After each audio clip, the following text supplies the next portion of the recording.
विद्यार्थी मित्रों, सुप्रभात। कक्षा 9वीं दूसरी इकाई जंगल इस पाठ के बारे में हम चर्चा कर रहे थे और कुछ इस सामने फर्स्ट पार्ट में पूर्ण किया था। पहले हिस्से में हमने देखा था अनिमा जोशी के मोबाइल पर फोन आया था तविशा का मांडवी दीदी के लिए। मांडवी दीदी कक्षा ले रही थी और चल रही कक्षा में मांडवी दीदी को बुलाना मतलब अनुशासन भंग हो जाएगा। तविशा ने अनिमा जोशी को सारा प्रसंग बताया। 10:30 के करीब काम वाली कमला, सोनू में कोई हरकत नहीं हुई, बुदबुदाई बड़बड़ाई, कैसे घोड़े बेचकर सो रहा है शैतान, कोई हरकत नहीं उसे हुई। कमला ने चीख कर तविशा को पुकारा। तविशा ने भी क्या किया, जानवरों का कोई डॉक्टर नहीं था, बच्चे को डॉक्टर को बुलाया, दिखाया। डॉक्टर ने कहा कि उसमें प्राण नहीं है। मांडवी दीदी घर पर आई। बीच के खाली पड़े फर्श पर सोनू निचेष्ट अवस्था में पड़ा हुआ था।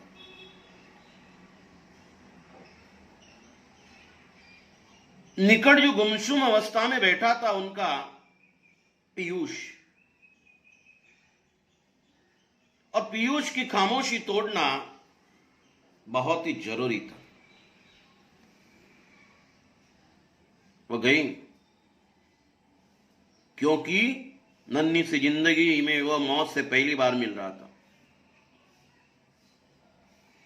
उन्होंने उसका जो सर है अपने सीने से लगा लाया। दादी दादी सोनू को क्या हुआ, दादी सोनू बीमार है तो डॉक्टर को बुलाकर दिखाओ ना, दादी अम्मी अच्छी नहीं है, बोलती है कि सोनू मर गया। अनिमा जोशी के मोबाइल से उस वक्त उन्होंने, अनिमा जोशी ने खबर उन्हें सुनाई होगी, उसी वक्त उन्होंने बेटे शैलेश को दफ्तर से बुलाया। बेटे ने तो साफ टका सा जवाब दे दिया। सोसाइटी के चौकीदार को कहकर सोनू को उठाकर अपार्टमेंट के लगे नाले से फेंकवा दो। नहीं, अरे स्थिति से भागने की बजाय उसका सामना करना बेहतर है। ये बात उन्होंने उसको समझाई और कहा बच्चे की तरह सोनू का भी अंतिम संस्कार किया जाए। बच्चों, यहां तक कुछ हमने देखा था, उसके आगे हम पूर्ण करेंगे। उन्होंने पीयूष को समझा दिया था, तुम्हारे सोनू को जमीन से गाड़ने ले जा रहे तुम्हारे पापा। नन्हे बच्चों की मौत होती है तो उन्हें जमीन में गाड़ दिया जाता है। दादी, उसके दिल में दुख क्यों था? उसे अपने मां बाप से अलग हो जो कर दिया था, किसने किया था दादी? दादी, उसको दिल में दुख क्यों था? कहां जवाब दिया कि अपने मां बाप से अलग जो कर दिया था, किसने किया दादी? बड़े अबोध ऐसे बाल मन के माध्यम से प्रश्न पूछना।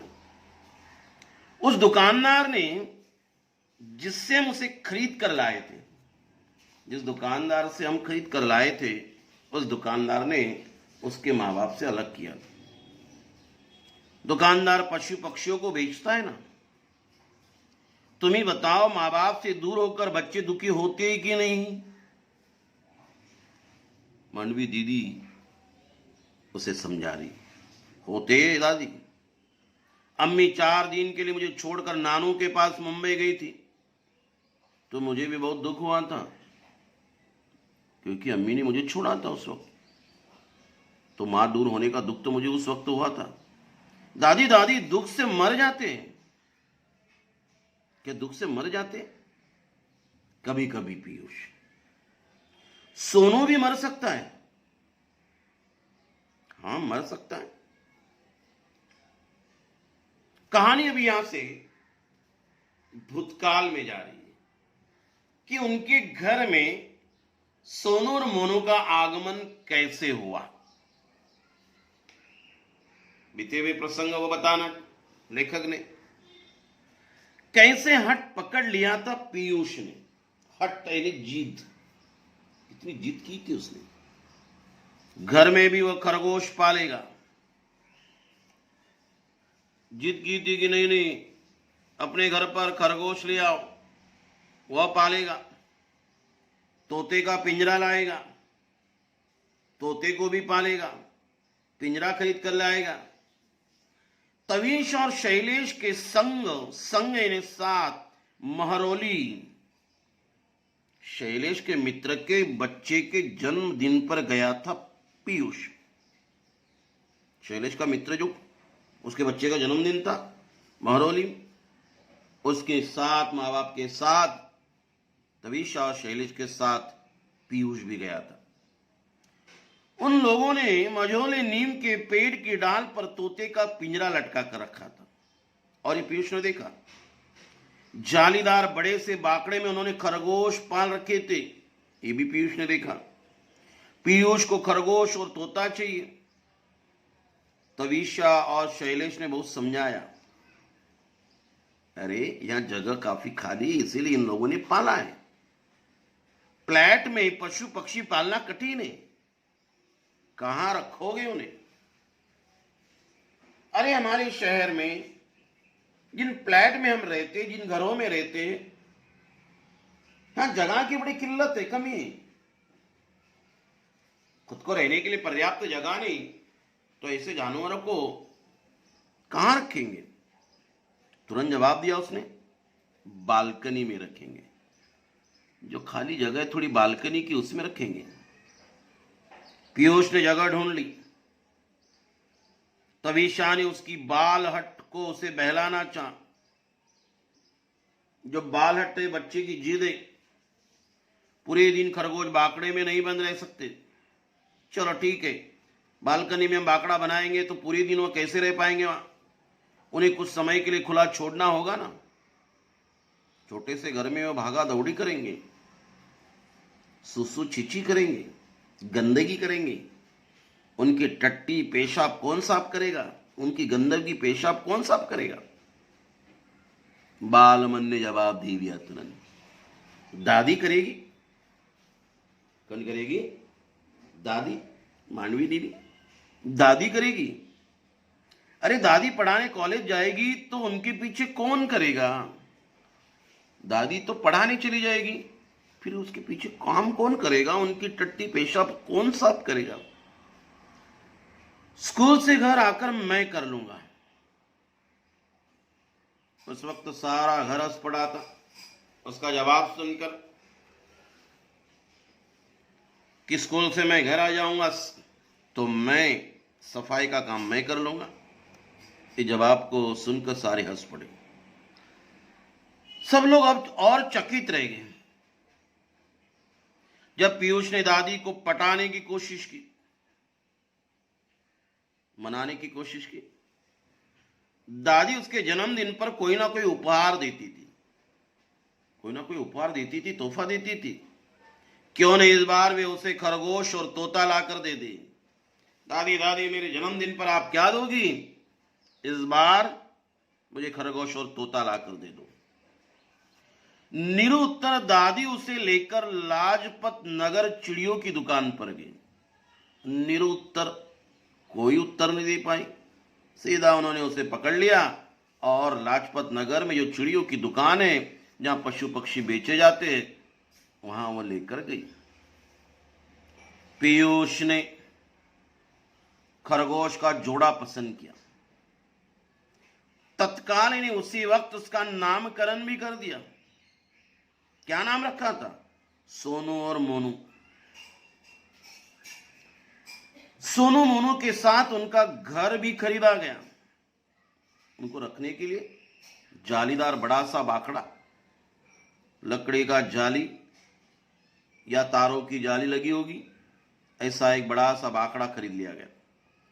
उस सांझ ने शाम सोसाइटी के उसके सारे हमजोली, उसके सारे जो हमजोली मतलब वही साथी, संगी, मित्र, उसे हम हमजोली कहते।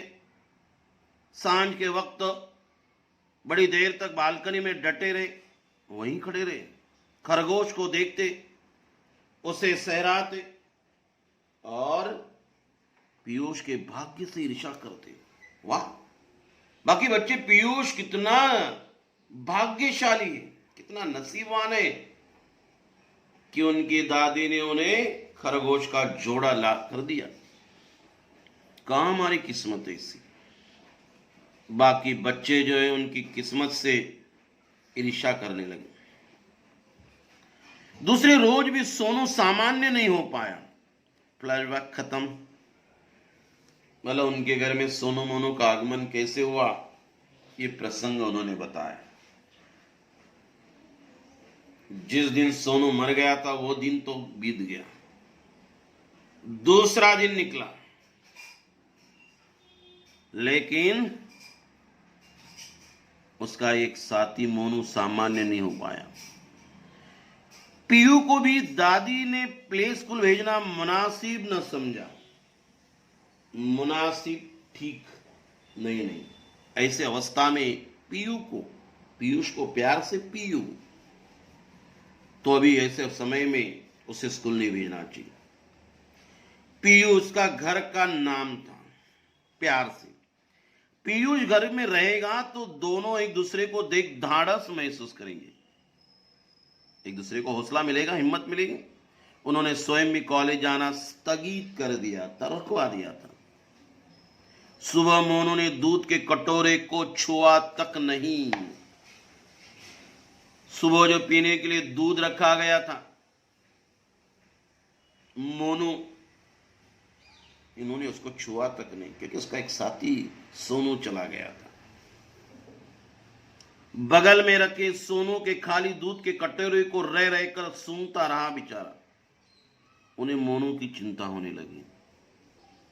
पीयूष की तो थी, अभी मोनू की चिंता होने लगी। शायद उसने खाना पीना बंद कर दिया तो ये भी मर जाएगा। दादी को उसकी भी चिंता सताने लगी। तवीशा अपराध बोध से भरी हुई थी।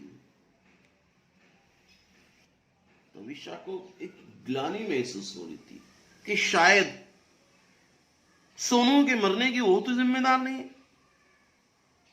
मांडवी दी ने उसे अपना संशय बांटा। मांडवी दीदी से उन्होंने अपना जो संशय, शक बांटा। कौन सा शक? चावल की टंकी में धून हो रहे थे। जो घर में चावल भरा था जिस टंकी में, उसमें धून हो रहे थे, मतलब कीड़े लग रहे थे। जो अनाज को खाने वाला कीड़ा, उसे धून थी। उस समय उसने मारने के लिए डाबर की पारे की गोलियों की शीशी खोली थी। चावलों में डालने के लिए शीशी का ढक्कन मरोड़कर, जैसे उसने ढक्कन खोलना चाहा, घुमाकर खोलना चाहा, और वो इतने तेजी से खुल गए ढक्कन, कुछ गोलियां छिटक कर फैल कर दूर जा गिरी। गोलियां बटोर उसने टंकी में डाल दी थी, क्योंकि चावल को वो डाबर की गोलियां जो थी, जिसकी विशिष्ट दुर्गंध आती है, जिससे वो धून खत्म होती, उसने टंकी में डाल दी थी। फिर भी उसे शक है, एक आध गोली औने कोने में छूट गई होगी, इधर उधर कोने में छूट गई होगी, और शायद यही गोली सोनू ने खाई होगी तो उसकी मृत्यु। ये शंका, ये संशय उसके मन में था। और ये उन्होंने अपनी मांडवी दीदी से अपनी सास के साथ बांटा था। दादी, मोनू मेरे साथ खेलता क्यों नहीं? पीयूष कह रहा है, बेटा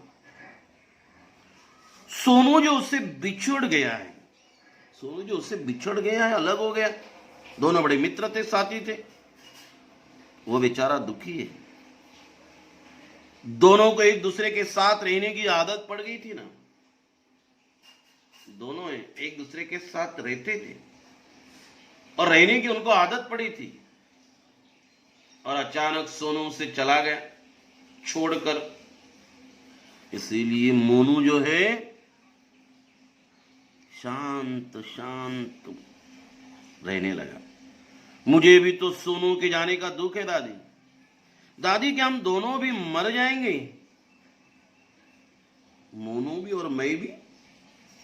मांडवी दी ने तप कर पीयू के मुंह पर अपना हाथ रख दिया। तड़प कर जोर से तेजी से डांटा उसे, ऐसे बुरे बोल क्यों बोल रहा है? पीयू ने प्रतिवाद किया और क्या कहा, आपने तो कहा था दादी सोनू दुख से मर गया, और अभी सोनू का जाने का दुख मोनू को भी और मुझे भी है, तो क्या हम भी मर सकते? बच्चे की तर्क शक्ति देखी। कहा था उसे अपने मां बाप से बिछड़ने का दुख था। जंगल उसका घर है, जंगल में उसके मां बाप हैं। तुम तो अपने मां बाप के पास हो। उसे अपने मां बाप से बिछुड़ जाने का दुख था। जंगल उसका घर है, उसके मां बाप जंगल में, आपके मां बाप तो घर में। आप नहीं मर सकते। दादी,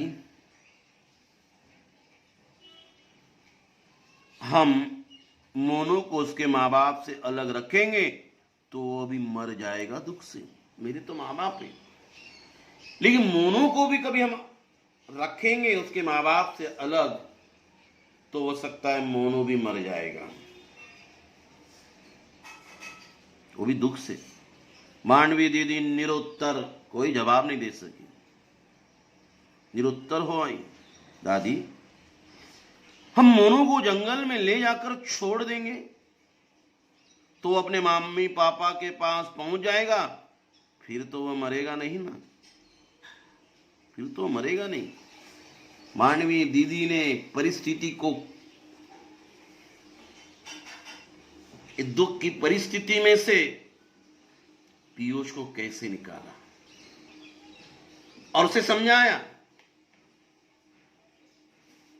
कि पशु पक्षियों का असली घर जंगल होता है, उसका पिंजरा या अपना घर नहीं। तो मांडवी दादी, हम मोनू को जंगल में ले जाकर छोड़ दें तो वह अपने मम्मी पापा से पास पहुंच जाएगा, फिर तो वह मरेगा नहीं ना? नहीं मरेगा, पर तुम मोनू के बिना रह लेगा ना? मांडवी दीदी का कंठ भर आया, उसका कंठ भर आया, मतलब रोने जैसी अवस्था। रह लूंगा, पीयूष ने भी जवाब दिया, रह लूंगा, ठीक है। शैलेश से कहूंगी, तेरे पिताजी शैलेश, मतलब उनका बेटा शैलेश से कहूंगी कि वह रात को गाड़ी निकाले और हम जंगल ले चले, हमें जंगल ले चले। रात में ही खरगोश दिखाई पड़ते हैं, शायद मोनू के मां बाप भी हमें दिखाई पड़ जाएंगे। हाँ बेटा, मैं तुम्हारे पिताजी शैलेश से कहूंगी कि रात को गाड़ी निकाले, हमें जंगल में ले चले। रात में ही खरगोश दिखाई पड़ते, शायद मोनू के मां बाप भी हमें दिखाई पड़ जाएंगे। दादी, मैंने आपसे कहा था ना मुझे तोता भी चाहिए। हाँ, कहा था आपने। अब मुझे तोता नहीं चाहिए दादी, अब मुझे तोता भी नहीं चाहिए। मांडवी दीदी ने पीयूष को सीने से खींच लिया और दनादन ने बार बार उसका मुंह क्या करने लगी, चूमने लगी। परिस्थिति का मुकाबला करो, उससे भागना नहीं चाहिए। ऐसे मुसीबत की परिस्थिति में मांडवी दीदी ने दो काम करवाए। एक तो पीयूष के बाल मन पर जो होने वाला असर था उसे भी उसने अच्छी तरह से निकाल लिया, और साथ में प्राणी मात्र पर हमने दया करनी चाहिए, उनकी आजादी को हमने छीनना नहीं चाहिए। ये भी बात उन्होंने पीयूष के मन पर बिंबित की, और अकेला जो मोनू उनके घर में बच्चा था उसको भी उन्होंने जंगल में छोड़ दिया। यही तो बड़ी बात होती है बुजुर्गों के अंदर, और ये मांडवी दीदी के अंदर ये विशेषता थी। बाल मानस की अनुभूतियां, प्राणियों के साथ अच्छे से व्यवहार करना चाहिए, उनके संरक्षण, प्राणी मात्र के प्रति दया भाव, ये सारे गुण इस कहानी में हमें मिलते हैं। उम्मीद कर रहा हूं कि आपको ये समझ में आया होगा। धन्यवाद।